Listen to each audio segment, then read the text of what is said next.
Good afternoon. My name is Eli Meyerfeld. I'm the director here at the Holocaust Memorial Center, Zeckelman Family Campus, and it is an honor to have all of you here with us today for this special program. Particularly, I want to recognize all of the volunteers and Holocaust survivors that have joined with us today, and recognition for their tremendous dedication to our institution and to the work that's so important that each one of them puts in here every day. So I thank them and recognize them for their tremendous dedication. I also want to thank those here who are our members. Membership is what keeps this museum open. We are not a government institution. We're not part of another larger institution. So we're very thankful to those of you who choose to be members, and we appreciate your support continually. Those of you who are not yet members who want to pick up, there are brochures as you exit.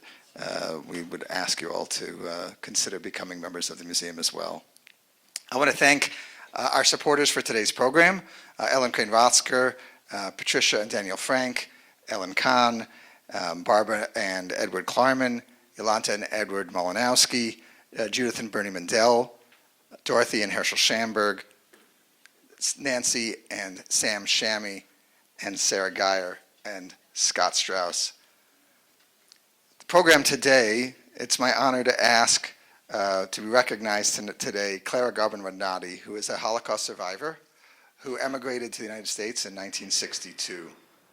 She's a successful businesswoman who is mostly retired, and she has been a volunteer here for more than a decade and a speaker for the Holocaust Memorial Center.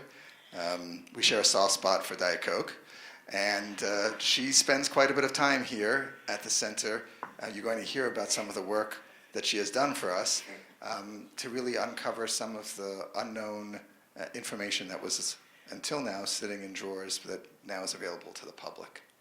Also joining us on a panel today is Jonathan Schwartz. Jonathan is a partner at Jaffe Raitt Heuer Weiss. He's the co-founder and president of the Jewish Bar Association of Michigan, and he is also a member of the board of directors for the JCRC and also for NextGen Detroit. Jonathan, we really appreciate your being here, but also for all of the work that you've done with this project as well. And then we have one of the more famous voices in Detroit joining us today, Charlie Langton. Charlie is an Emmy award-winning reporter and anchor with Fox 2 News and with WWJ Newsradio 950. Charlie's been practicing law for 25 years, so much of the discussion here we'll be calling on that. Besides his work on TV and radio, Charlie's also a frequent public speaker, host, and moderator, as he is today, both for legal and charitable events. So now I ask to please, I'm going to hand over the program to Charlie Langton. Thank you all, and looking forward to the program. Thank you. Well, thank you very much. I'm excited here. You know, we're going to be talking about art, but we're also going to be talking about history, and we're going to be talking about Clara, Jonathan, and so, but I really want to emphasize your questions. If they say something, especially Clara, and you want to ask her a little bit more, we'll go out in the audience a little bit after this, and it's your show today, okay? But this is a fascinating topic. Clara, why don't we start here for the people necessarily that maybe that don't know, but you received some documents, and for 10 years or so, you have been researching this, translating these documents from the Hungarian government. Tell us about what the documents were. Where did you get them? There was a university professor in New York by the name of Dr. Randolph Braham, who wanted to write a book about the Hungarian, basically the Hungarian Jews, between the 19th and 20th century.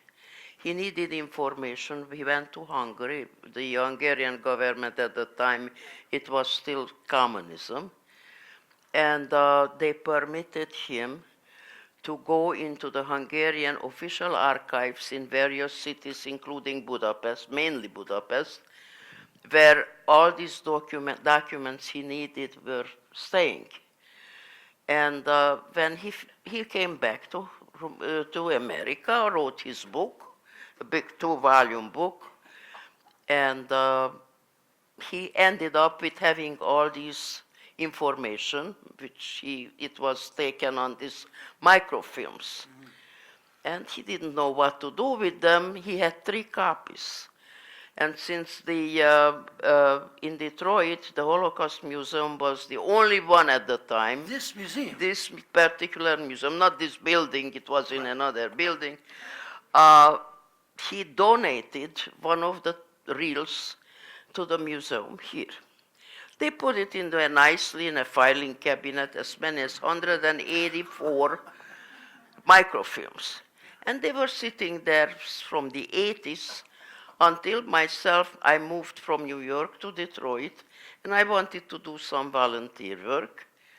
And they approached me and asked me, would you like to work with them? So basically, these documents were from the Hungarian government. They sat in a vault here. Nobody looked at them until they came and the museum asked you to look at them. Because That's you could correct. speak the language, right? Yes. What were the documents? What did they show? What were in there? What was in there? It was very varied, to say so.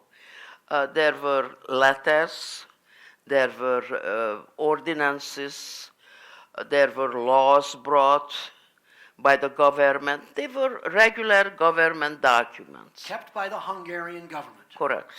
And you started going over them, and then what did you find that then struck after a couple? And you did this one day a week? Yes. For how many years? For about 8 years. 8 years. Yes. You would come here on your own time, go through them and make notes, type Yes. everything? Yes. So at some point in time, after a couple of years, what did you discover? Well, lots of it was very variable, the whole thing. There were lists of deportees.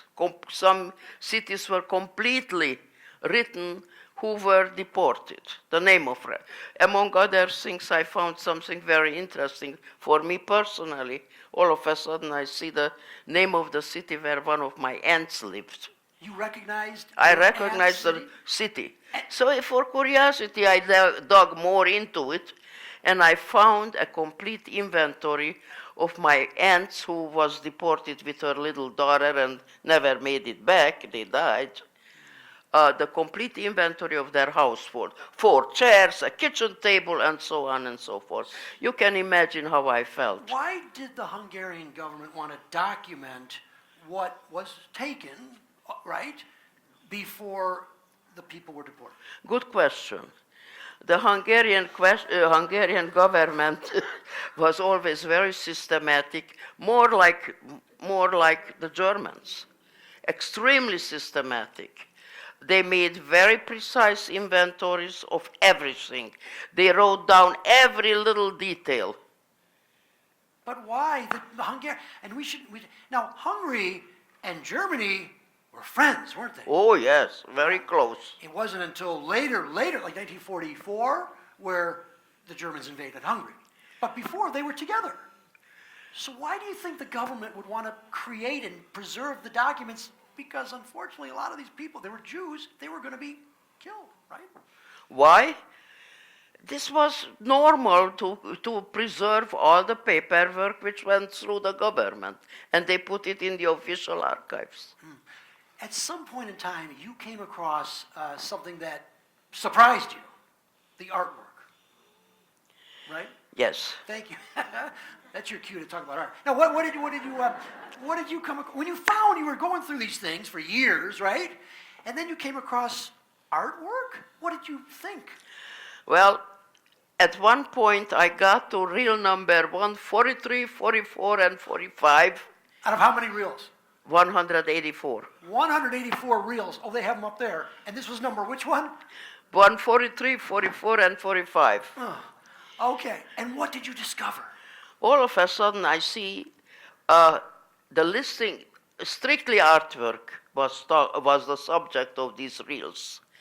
And when I saw that, all of a sudden I see list of paintings which were taken, or statues, or other artworks like 16th, 17th century Chinese things. I mean, really valuable, beautiful things which were collected by Jews, by very well-to-do Jews, very rich ones. The Jews had some money, didn't they? They sure did. And they liked to spend it, didn't they? They sure did, and they really liked art. Yeah. and some of them had paintings, for instance, Raphael, Rembrandt.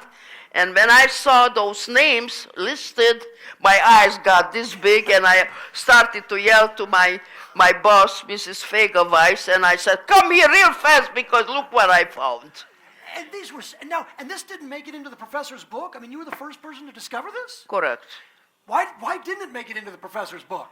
Because he wasn't interested in details. He was interested in the history of the Jews, historically, not artwork or something like that. Okay, so all of these reels. Now, when you got the artwork, then what did you do with it? What was your purpose then? Did you try to, what did you do? Well, as I mentioned, I consulted with my worker, my co-worker, Mrs. Weiss, and naturally I kept continuing to examine all these reels closely. And meantime, we got into contact with Jonathan. So now we bring in Jonathan. How many paintings are we talking about, roughly? Thousands. Thousands. Now we bring in Jonathan. Hold there, Clara. Okay, now we bring in Jonathan because eventually you were involved. You're an attorney. Part of your mission is to unite the true owners or the heirs of the owners with these paintings. When you saw Clara's work, what was going through your mind? Well, first let me say it's an honor to be here today, and it's always an honor to be here with Clara, who I consider to be a real hero and a treasure for this community and the Jewish people.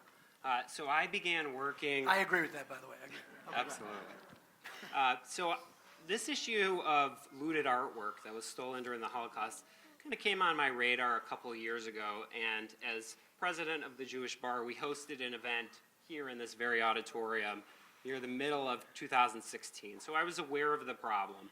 Fast forward 2 years later, I'm president of the Jewish Bar, and I'm chairing a state bar section that's in charge of any art-related law. So I was tasked with putting together the State Bar Journal, and they asked me to write an article. So I started researching, and not only did I see that the problem of looted art continued, but there had been a law that was passed in 2016 which created a new avenue for claimants to recover their artwork. So you knew there was a problem there was a problem before. You saw the movie, it was Monuments, right? With Correct. George Clooney. Did you Yep. see the movie? You like George Clooney? Yeah. Okay. So once I started Okay. to write about it, I started to talk about it and offer to help people. And when individuals started coming to me, I said, we need more help. And I reached out to the Holocaust Memorial Center and spoke with Heuer Weiss, who in a very short phone call, she remembered the presentation we had done here. And she said, sure, we'll help you, but I got to tell you about something extremely important, and we don't really know what to do with it. So really, you guys kind of broke this story, so to speak, in the news world here. Now, did you go then, Clara, trying to find the true owners or the families of these thousands of pieces of art? In some instances, they mentioned where it was taken from. In other cases, they just collected, for instance, outside Budapest, they collected into one place from many different castles and places this artwork, so we don't know who it belongs to. But then when not the Germans, the Hungarians they deported the people, right? They made the notes, right? Of course. So the artwork stayed in Hungary, right? Correct. Where is the artwork today? Pardon? Where is the artwork today? Good question. Oh, thank you. Jeez. It's two. Keep track over there, okay? Well, the answer to your question is this artwork, and mind you, we're talking about tens of thousands of pieces of artwork. We're talking about 500,000 people that were slaughtered and displaced around the world. So there's so many documents, there's so many names, there's so much artwork that even to get our hands around the problem after we've recognized it and then to turn it into usable information is a process that's still ongoing. But is some of the artwork in museums in Hungary right now? There is a good possibility that some of them are on display, but most of them, as I found out from the papers, were taken direct into the basement of the museum, the National Museum of Art. My understanding is in 1944, I guess Hitler was upset with Hungary. He invaded Hungary. He took over Hungary. But in 1945, the Russians liberated Hungary, right? Correct. Why wasn't the art then distributed back to the owners in 45? Again, I have to say, good question. Thank Why? you. Wow. Do you know the answer, though? We don't have the answer. That's why we are going after it now. Well, you know, unfortunately, as people in this room know all too well, the impact of the Holocaust lasted much longer than the end of the war. And when we're dealing with trying to track down owners and trying to find artwork, trying to find evidence, we have a displaced people who speak different languages, who have managed to survive, but there's a ton of logistical and evidentiary and legal issues there. But we're talking, let's go back to the 1945 in Hungary. Clara, you were there, you were in Romania as well, but you were in the area at the time, though. It must have been a celebration, I would think, when the Russians came in, and I would think some of those people, there must have been some survivors, relatives perhaps, that knew that my family had this artwork. Did they make a claim? Well, don't forget that at the time, after the war, communism came. Who cared about ownership? Meaning the state took ownership of everything. Correct.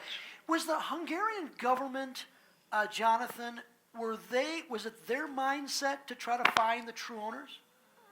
I have no evidence that that's the case. Was it the opposite then? Well, and I think it's important to talk about what's in these documents. So essentially, we have documents showing that on this date, the Hungarian collaborators went to this Jewish home, owned by a specific person, gives the address, and then oftentimes gives an inventory of everything that was taken.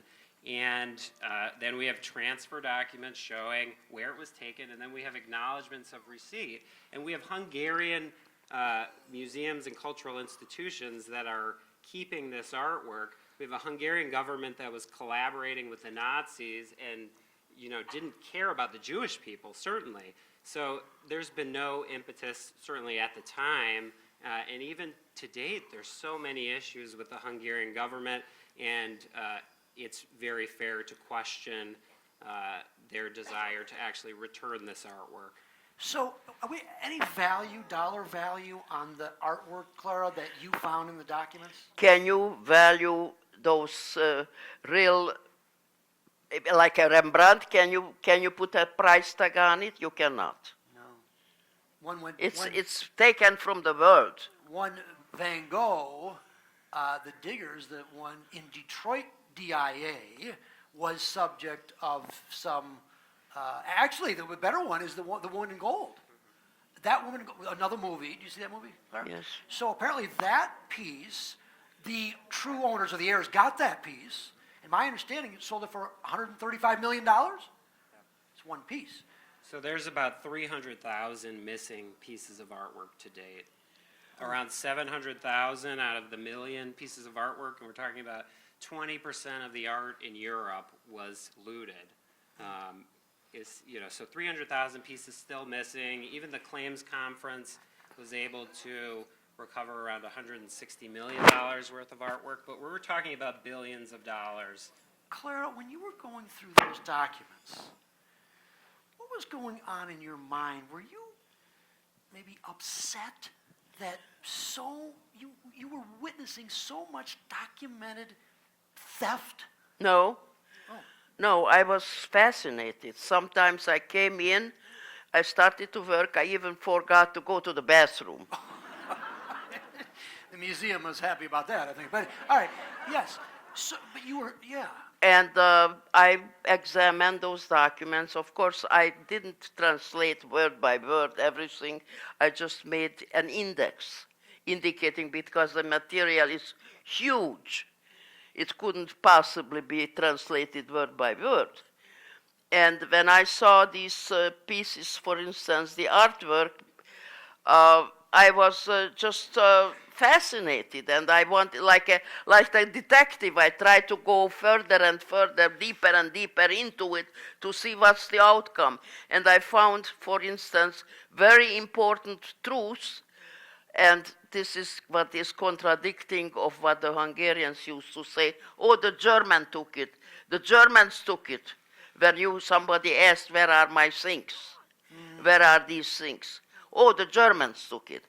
I found evidence on paper, official papers, written, for instance, a German high-ranking officer, a letter to the Museum of Fine Arts in which he indicated, I moved into this and this villa, owned previously by a very well-to-do Jew, and I found this and these paintings on the wall, which I feel that they belong to the museum. He packed them up and took it to the museum. With other words, with this, it's a proof that not the Germans took it, but the Germans helped the Hungarians to get it. Yeah. So really, the Hungarians took it, but they were following orders from Germany. Didn't Hitler want to create this fancy, famous museum? Wasn't that part of it? Well, that's true, and there's also an element of trying to extinguish the Jewish people. So by taking their cultural artifacts and artwork, it was part of the attempt to erase the Jewish people. Let's forward fast now today. I think you mentioned it a little bit. There is an effort being made by, my understanding, by museums to try to find the true owners, or the heirs of the owners now, for the most part, of this paint. What's the status now? Well, I will say that most countries in the world have at least given lip service to try to do the right thing. There's a few countries that have dug in their heels, and there's no evidence that they're willing to do the right thing, and Hungary is one of them. So while in the U.S. There was a Museum Curators Association that came up with standards and things that you have to look at, and that's really tracking the provenance, so the chain of title of the artwork, to try to make sure that it wasn't, around the areas where Jews were targeted in the Holocaust. But outside of the country, in these few holdout countries, which include Russia, which has a different reason for trying to keep the artwork. What's the reason for Russia? Russia's excuse has been that they had their museums looted, and when they won the war, they filled their museums back. What's the reason that Hungary is not cooperating with this international effort? Hungary's position has been to deny and obstruct. So, as Clara was saying, claiming they don't have the artwork, changing titles of artwork, artwork goes missing, saying that there's no proof that they belong to Jewish people, claiming that they acquired this artwork without any knowledge. And there's been cases where museums have been able to say that, but in this case, we have the smoking gun evidence. Clara's the smoking gun! Absolutely. Or you found the smoking gun, I should say. That's true, though.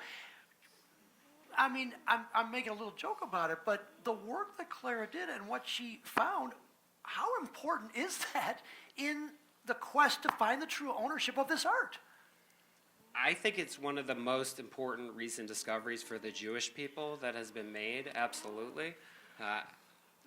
More people need to know about this, and when Clara talks about 171 reels, we have the entire life and death of the Jews of Hungary. As somebody whose great-grandfather came over from Hungary about 15 years before the war, I can only imagine if my family were in those records. Do you think that by whatever means that we have, that we could find the true ownership of everything that Clara found? Well, we're still working through it. So what I'll say is that, 500,000 Jews were exterminated. A lot of that artwork is theirs. In my opinion, it shouldn't belong to the Hungarian government, which participated in the extermination and, as a recent case termed it, the genocidal theft of property from the Jewish people. How is it that, and we pass laws in this country, but how is it that a law of this country can have any effect over artwork that's in another country? Well, if another I country... thought that was a good question, though, actually. I Sure. thought that was, I get what point, I get that, that's, And you're bringing up some challenges in these cases as well, but if you're a country that operates in the United States, you have bank accounts and property in the United States, and there's a judgment against you, even if the artwork is across the ocean, there are assets here. But ultimately, this is not just a legal problem. This is an issue that we have to tackle politically, and the media, academia has to talk about it as well and study it, and not just to try to pursue this artwork, which is important, but also to document what actually happened. If somebody questions that the Holocaust actually took place, I have tens of thousands of documents that Clara found, which proves you wrong. Clara, what do you think about that? Do you think that more of an effort should be made by the government, or is there a, I don't want to get into politics about it, but is there a political issue here where our government maybe should do more? Our government now? Our government? Yeah, United States government, yes. Your government. I don't think so. I think the law is good enough to give us the rights to go after it. At this point in time, just before President Obama left, there was a law signed that extended the statute of limitations because, as I understand it, the museums, when they were faced with a lawsuit, they would say, wait a minute, this artwork is from 1940, and it's 2010, or you waited too long, statute of limitations. But that's changed now, right? Yes, absolutely. So on the way out of office, President Obama signed the HERE Act, and that's the Holocaust Expropriated Art Recovery Act of 2016. Now, whether you like President Obama or you don't, take politics totally out of this because on a unanimous basis in the House and Senate, all Republicans, all Democrats voted in favor of this. And in this political environment, to have a unanimous decision on something, shows how important it should be to everyone, but it also shows how our government needs to act. And the HERE Act was a good first step, but there's so much more that needs to be done. Hopefully the government has that willingness. Clara, what do you think should be done? What do you want to do more that you haven't done already for the last 10 years or so? You mean in this line? Yeah, or yeah. some other? Well, not in your own life. Well, we could get into that too, though. I'm intrigued. But no, in the art world and what you've done and what you found, where's the next step for you? Well, I already started a new project. Oh, no. And You hear that? Yeah. I hope I'm going to find something more, again, something important. What's the new project? To tell you the truth, I don't even know exactly what I'm going to find. I was given a big bunch of documents made by the Mormons. Okay. And The Mormons. the Mormons. Yes. Where did you get these? Oh, well, what the heck? Where'd you get these documents?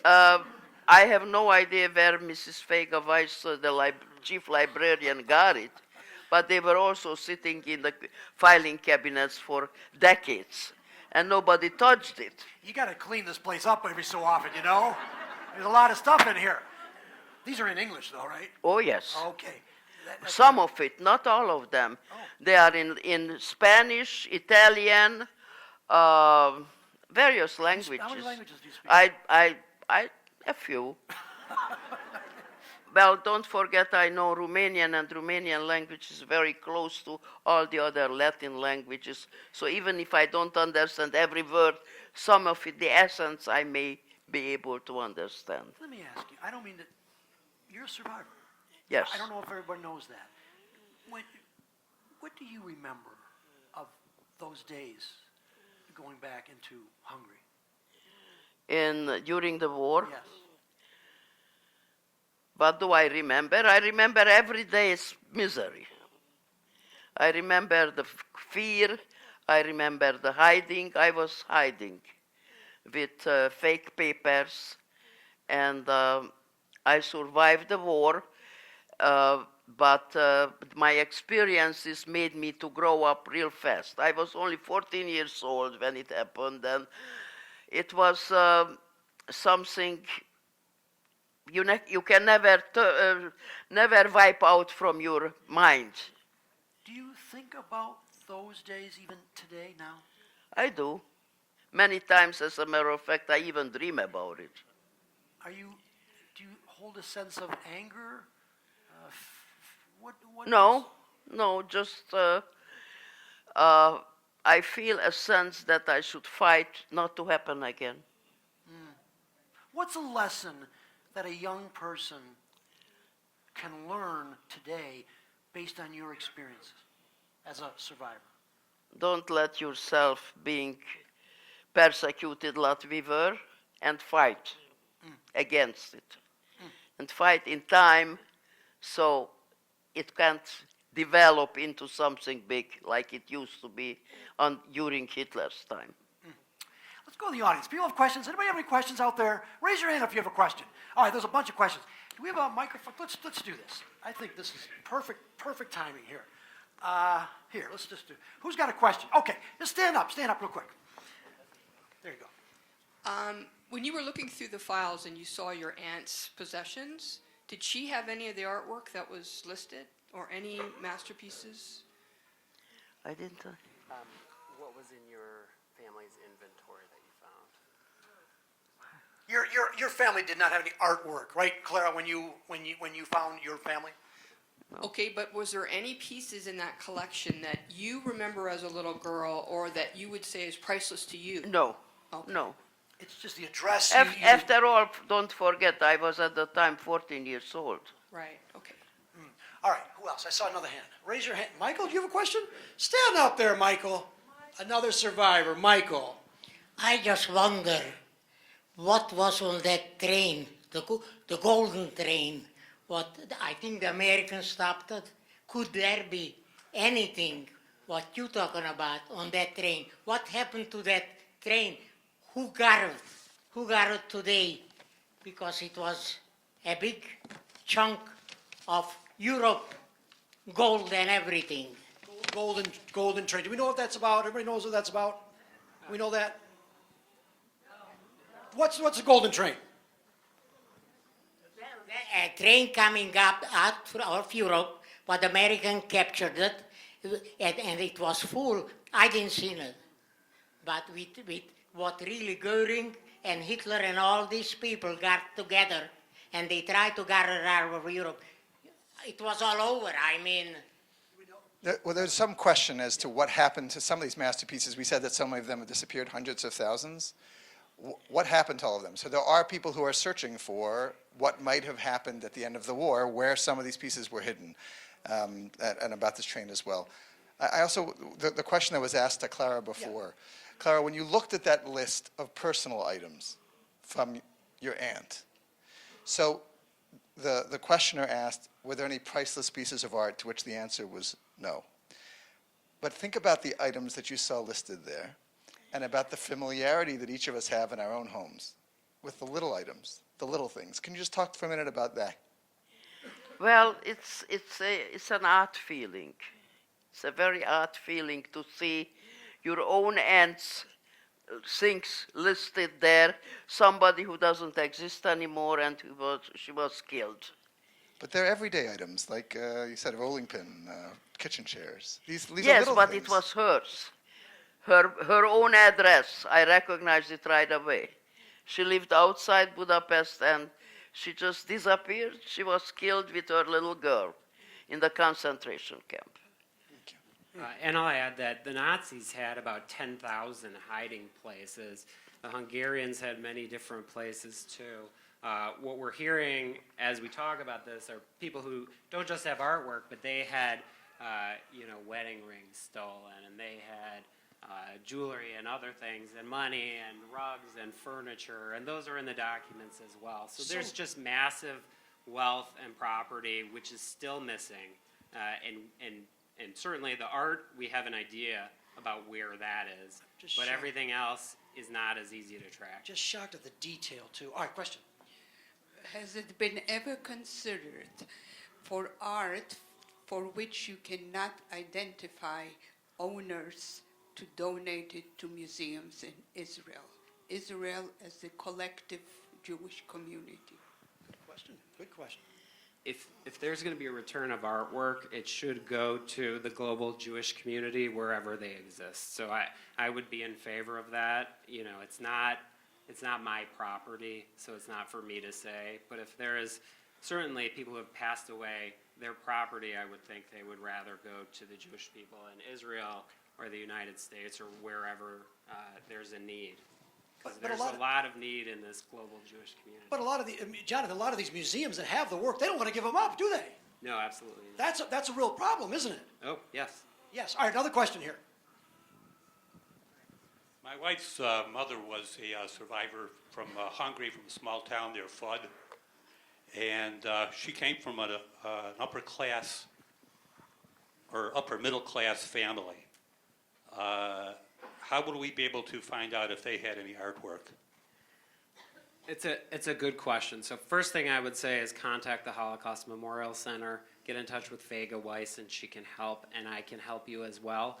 But just so everybody understands, we had so many documents. Clara spent 8 years creating an index for them.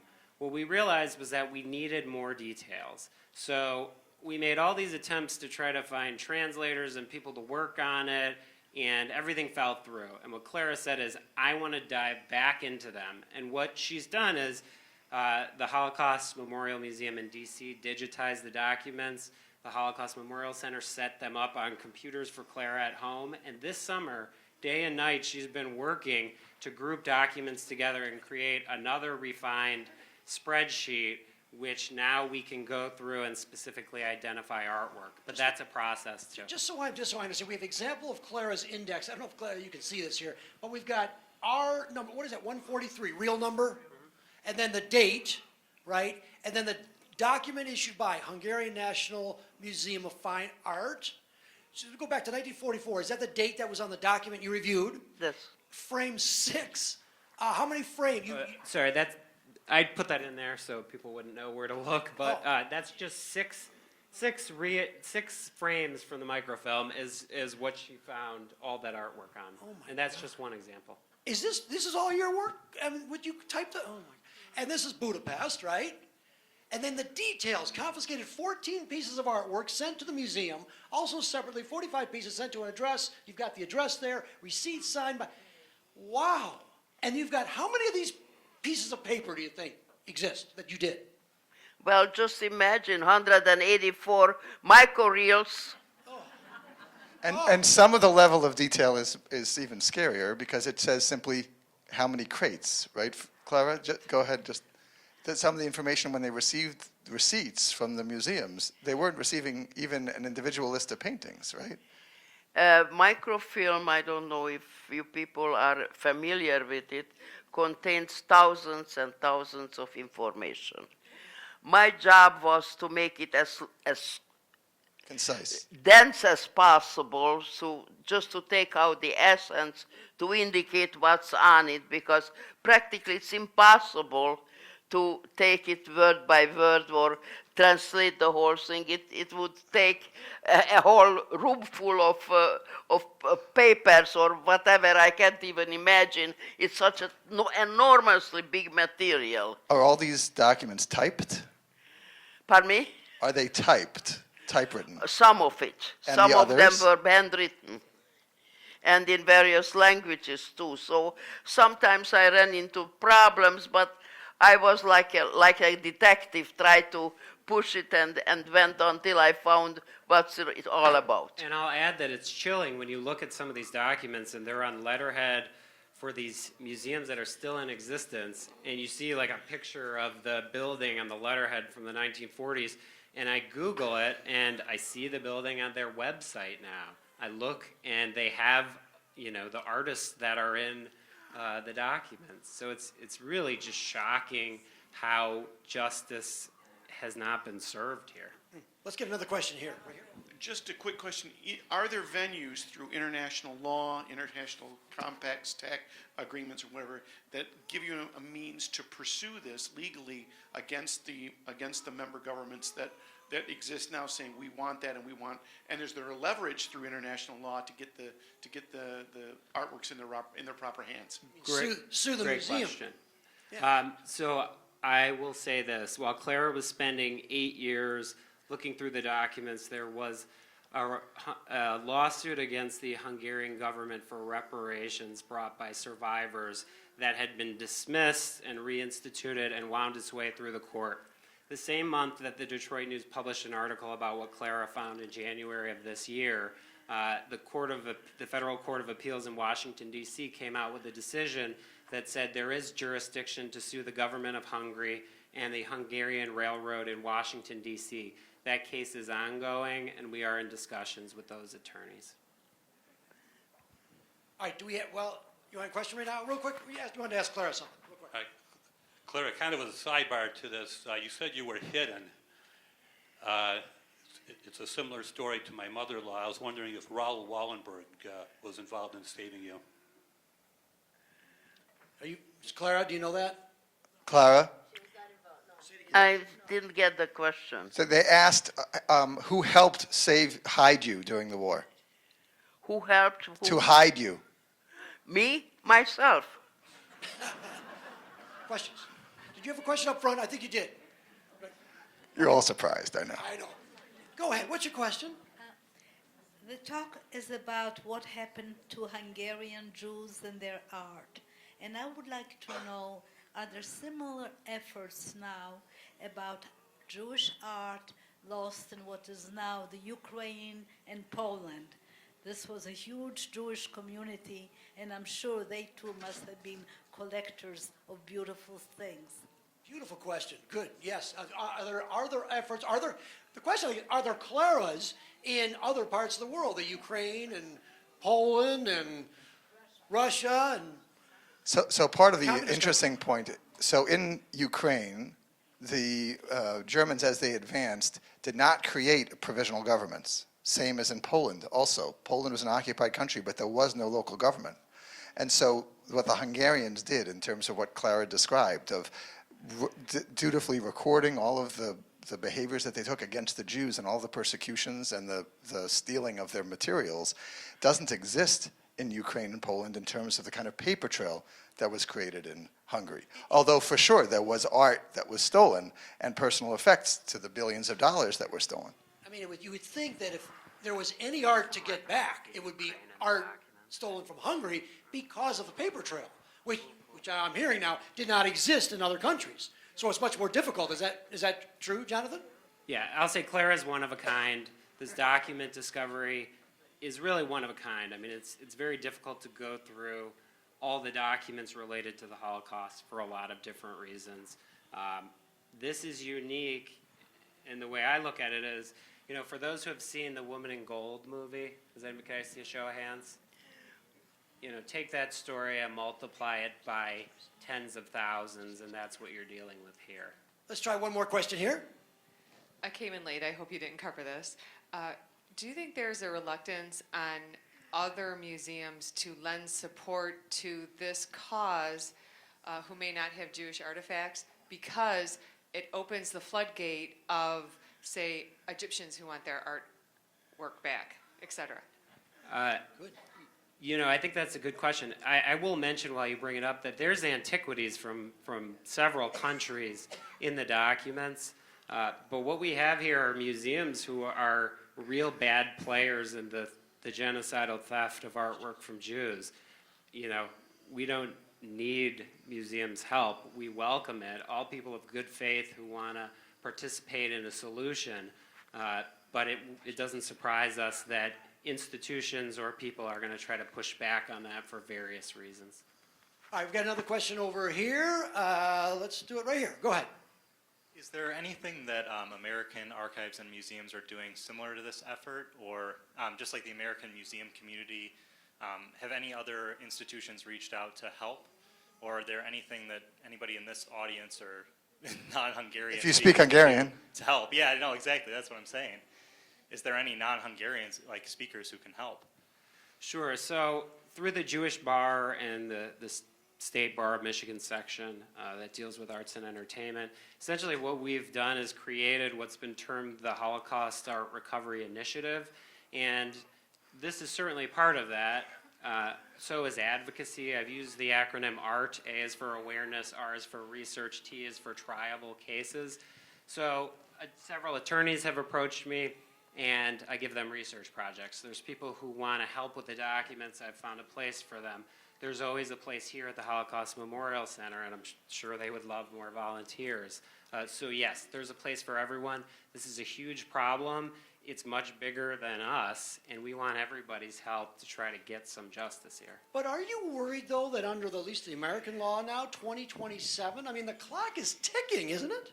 Right, and that's why we move so quickly. So just to give you an idea, when I found out about these documents at the end of December 2018, we set up a time to meet in early, January 2019. While I was here, the Detroit News called me, and then they did a story, 2 weeks later. So we're really moving quickly because there is a clock ticking. It's really important that people know about this problem. If you know people who may be impacted, please tell everybody, and we'll try to help as many people as we can. That's the goal here. We have another question here. Has the present right-wing Orban government done anything to help along in solving this problem?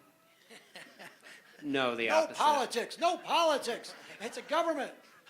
I would say a strong no, and I would say the opposite. But let me ask you this, though. If you could be in Congress right now, Jonathan's president, what do you think our government needs to do to maybe pass a law, adopt a law, do something that might kind of get other countries to say, hey, wake up, let's do the right thing? Sure, and I will say, when we talk about right wing, and we're talking about the Hungarian government, we're talking not about like Republican, Democrat, we're talking about white nationalism, we're talking about, some real totalitarian type of thinking. The government can get involved in a lot of different ways, soft power and hard power. They have the connections. The United States is the most powerful country in the world, and if we can exert pressure to get this artwork back or to get restitution for the victims, then I'm ashamed of the capabilities of our government. All right, new question here. Talking about Poland, my daughter just came back from Poland, and she told me these stories that she went to a synagogue, knocked on the door, and a man came with a yarmulke on, a hat on, and she said to him, "Are you Jewish?" And he says, "I don't know, are you Jewish?" And she said, "Yes, I'm Jewish." He says, "Well, I can't admit that I'm Jewish. There's 100 of us here, and if we don't know the people, we say we're not Jewish." This is going on in Poland today. Right now it's going 2 on. months ago, she came back from Poland. This is going on there. Do you think that I don't want to get too political here, but do you think that there's some people don't prioritize this effort around the world, or maybe here in this country? Yeah, certainly. There's people paying lip service to it, but every 15, 20 years, this issue is revisited by governments or museums or associations, and kind of the takeaway at each level is that not enough is being done, and that really nothing concrete is being done. So when we hear about specific examples, they're rare in the universe of what actually is going on. New question here. I was in Russia last year, and Me too. Maybe we met each other. In the Hermitage, in the new section, in the new building, there was a massive amount of Impressionist pieces, which I'd never seen. And I'm pretty familiar with things that are in books and in other museums around the world. Could some of those be taken pieces that are just put in a museum and sit there because very few people outside Russia see them? So when I went to Russia, it was for the Jewish Law Association conference last summer, and Judge Avern Cohn and Wayne State University's Cohn Hadow Center sent me, and I had the opportunity to go around to the museums and kind of see what I could find. And Russia has a lot of artwork belonging to Jews. There's no This- question about it. This is Russia you're talking about now. Yep, absolutely. And So again, what Jonathan, you were explaining before, you just want to repeat the explanation for what the justification is of the Russian government for the... Sure. So Russia's justification is that they are entitled to artwork as spoils of war. They won the war, so they get to keep it. But the extra rationale is, hey, we had a lot of stuff taken, so we only took enough to refill our museums. But is there anything that this country can do with any court cases or laws that would change the thinking of Russia? I think there is. I think it's probably unlikely under the current administration, but I hold out hope. New question here. What are the evidentiary standards under the Recovery Act? And in other words, what does someone have to show to show their entitlement to art they're seeking to recover? And have people had any success meeting that standard? Sure. So essentially, there's kind of three areas of problems that you face when you're trying to prove these cases. The first is proving ownership. Are you a descendant? Was it yours? Do you have proof of that ownership? Then you run into all sorts of legal arguments. We have the Sovereign Immunities Act, which basically says you can't reach into another country and tell them what to do. You also have jurisdiction problems. Where do you bring the case? What's proper? Where the victim is, where the descendants are, where the artwork is. There's venue problems, and then there's recovery problems. There have been successful cases recently under the HERE Act, and that was artwork in the United States, which survivors were able to identify, bring a lawsuit, and the court ordered it returned. So there's a big case in New York that came to that decision, the Reef versus Nagy case. And then there's another case in California. Yep. And there's the two pieces of artwork that were returned. And then there's another big case in California, which was reinstated. And unfortunately, what the judge in Los Angeles determined was that the museum didn't have any knowledge that this was stolen, even though they got it from an art dealer who admitted being aware of the problem of looted art. But again, distinguishing that case from the Hungarian documents, we know that there is evidence of wrongdoing because we have the documents. See what you did, Clara? You see what you did? You started all this going. See that? See that? We have another question, real quick.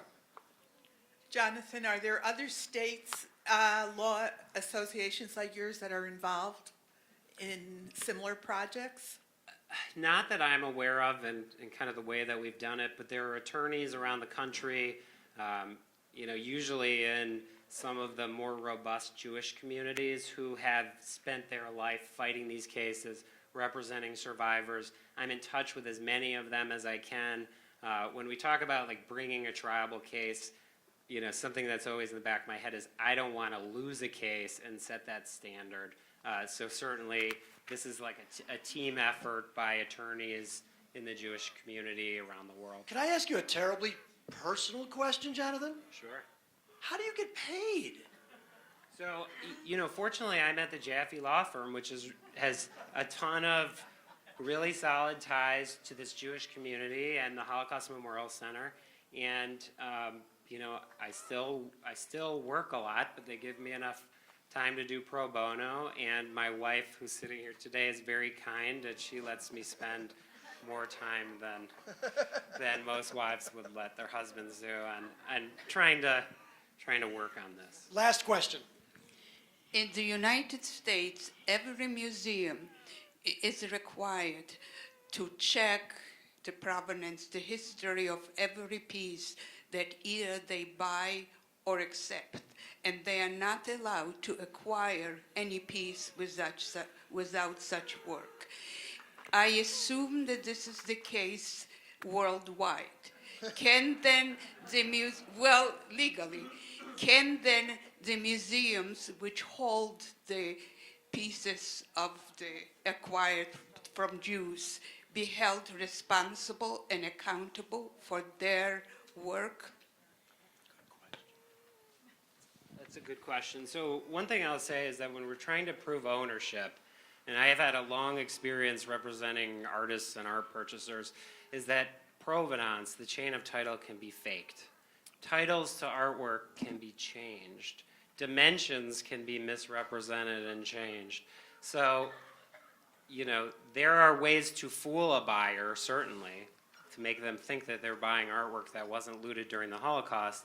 There's a lot of museums on the other side who, you know, are just taking people's word for it.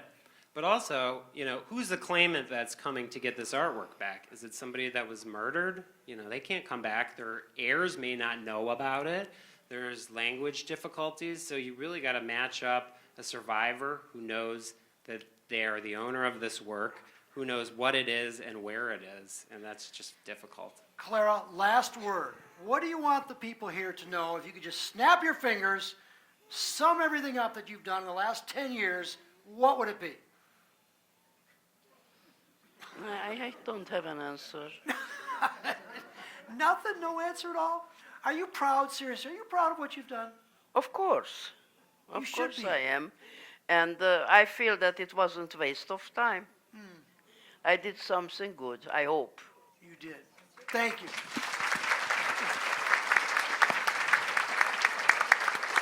Thank you, Clara. Thank you, Jonathan. And we just had a wonderful experience here with Charlie. I just want to thank you so much for the work that you did here today. Thank you all very much. I want to invite all of you back on September 22nd in the evening, 7 p.m. We're going to be having our next event called Flickering Shadows, Images of the Holocaust in Film and Television, featuring screenwriter and graphic artist Ari Kaplan. That's September 22nd. Please make a reservation with our office.